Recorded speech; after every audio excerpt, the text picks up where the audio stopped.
कक्षा 10वीं के जितने भी छात्र हैं, उन सभी छात्रों के लिए ये वीडियो बहुत ही ज़्यादा महत्वपूर्ण है, जो कि आप सभी देख रहे हैं वायरलेस क्लासेस यूट्यूब चैनल पे अभी, ठीक है? तो सबसे पहले मैं आपको बता दूं कि बोर्ड परीक्षा भी आप देने वाले हैं या फिर अभी आप सभी का एग्जामिनेशन कुछ ही दिनों में है, ठीक है? तो बोर्ड परीक्षा देने से पहले इस वीडियो को अगर आप देख रहे हो तो बहुत ही इंपॉर्टेंट है आप सभी के लिए वीडियो, क्योंकि आप सभी मिस्टेक ना करो, ठीक है? क्यों?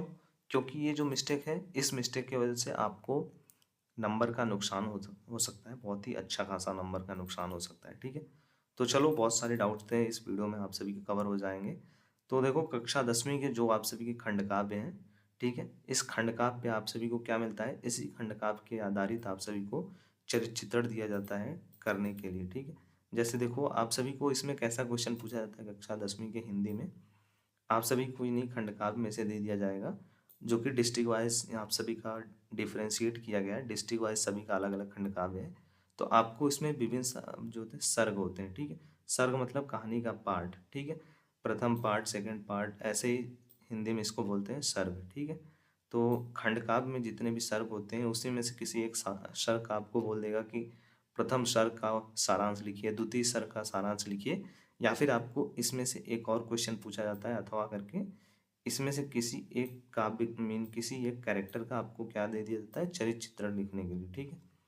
तो अथवा में चरित्र चित्रण रहेगा, चाहे आप किसी पार्ट, किसी काव्य का, सॉरी, किसी उसी में से कैरेक्टर का चरित्र चित्रण लिखो, या फिर किसी भी सर्ग के बारे में आप उसको समझाओ अपने लैंग्वेज में, ठीक है? तो यही क्वेश्चन आता है।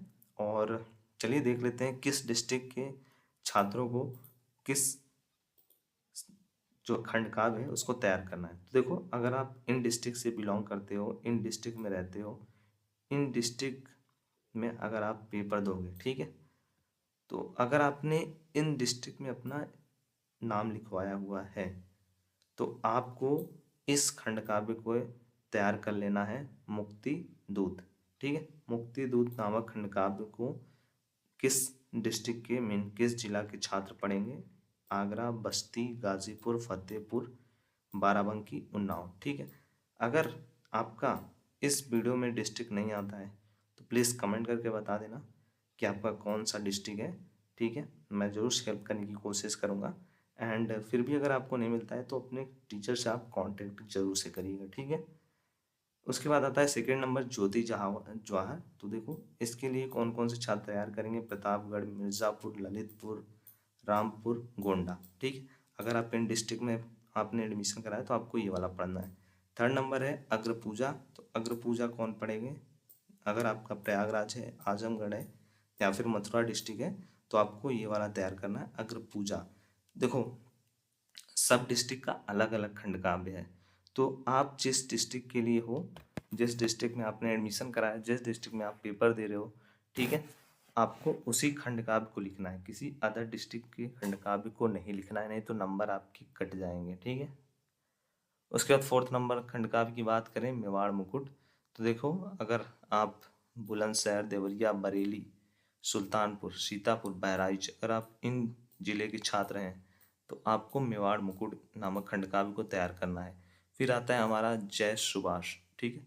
ये खंड काव्य के बारे में बात की जाए तो लखनऊ, सहारनपुर, फैजाबाद, बांदा, झांसी, हरदोई, ठीक है? अगर आपका मिलता जा रहा है डिस्ट्रिक्ट तो प्लीज़ कमेंट करके मुझे ज़रूर से बताना, मुझसे पता चल जाएगा कि आप सभी की हेल्प हुई है, ठीक है? स्क्रीनशॉट ले लो, फिर से मिस ना हो जाए। ले लिया आपने? जल्दी से आप सभी स्क्रीनशॉट ले लीजिए, मैं वीडियो को पॉज कर दे रहा हूँ, ठीक है? अब चलते हैं हमारे नेक्स्ट खंड काव्य की तरफ, मातृभूमि के लिए, ठीक है? अब इस खंड काव्य को किस किस डिस्ट्रिक्ट के छात्र पढ़ेंगे? Gorakhpur, Moradabad, Shahjahanpur, Lakhimpur Kheri, Mainpuri and Muzaffarnagar. Something mistake typing हुआ है, बट यहाँ पे मुजफ्फरनगर ही है, ठीक है? उसके बाद नेक्स्ट बात करते हैं कर्ण। कर्ण नामक खंड काव्य किस जिला के छात्र तैयार करेंगे? तो अलीगढ़, जौनपुर, बलिया, हमीरपुर, एटा, ठीक है? और हाँ, हो सकता है कि आपका डिस्ट्रिक्ट अब में बना हो या फिर इसमें लिस्ट में नाम ना हो आपके डिस्ट्रिक्ट का, तो please contact your teacher for this. उसके बाद आता है कर्मवीर भरत। तो कर्मवीर भरत नामक खंड काव्य कहाँ के छात्र तैयार करेंगे? मेरठ, फर्रुखाबाद, पीलीभीत, रायबरेली, ठीक है? इस डिस्ट्रिक्ट के छात्र अगर आप हैं तो आपको वो करना है तैयार। अब आते हैं हमारे सबसे अंतिम तुमुल नामक खंडकाव्य। तो तुमुल नामक खंडकाव्य के वही छात्र तैयार करेंगे क्वेश्चन जो भदोही, वाराणसी, इटावा, बिजनौर और उसके बाद जालौन और बदायूं। अगर आप इन जिले के छात्र हैं तो आपको कौन से तुमुल नामक खंडकाव्य के क्वेश्चंस को तैयार करना होगा। ठीक है, एक बार फिर से मैं रिवाइज कर दे रहा हूँ। आपसे क्वेश्चन किस तरह पूछा जाएगा, कोई भी खंडकाव्य दे दिया जाएगा, उसमें आपको दे दिया जाएगा प्रथम सर्ग, द्वितीय सर्ग का आपको सारांश लिखिए। ठीक है, या फिर अथवा में करके आपसे पूछ लिया जाएगा कि उस खंडकाव्य से संबंधित किसी एक पात्र का आपको दे दिया जाएगा नाम। ठीक है, उसी का आपको चरित्र चित्रण दे दिया जाएगा। ठीक है, उनके बारे में लिखो। एंड उसके बाद मैंने आपको बता ही दिया कि किस जिले के छात्रों को किस खंडकाव्य को तैयार करना है। ठीक है, सो डिटेल्स कंप्लीट हो गई होंगी और टाइम को वेस्ट नहीं करना है। आप सभी के टाइम को इस समय बहुत महत्वपूर्ण है, तो और सब कार्य में दीजिए और ज़्यादा से ज़्यादा तैयारी करिए और अपने दोस्तों के साथ शेयर कर दीजिए। अगर उनको नहीं पता है तो उनको इस डिटेल्स के बारे में जानकारी मिल जाए। ठीक है, सो मिलते हैं नेक्स्ट वीडियो में। कमेंट में ज़रूर से बताना अगर आपका डिस्ट्रिक्ट छूट गया है, हम जरूर से हेल्प करने की कोशिश करेंगे। ठीक है, सब्सक्राइब कर लेना, ऐसे ही महत्वपूर्ण वीडियोस चैनल पे मिलते रहेंगे। Thank you, have a nice day.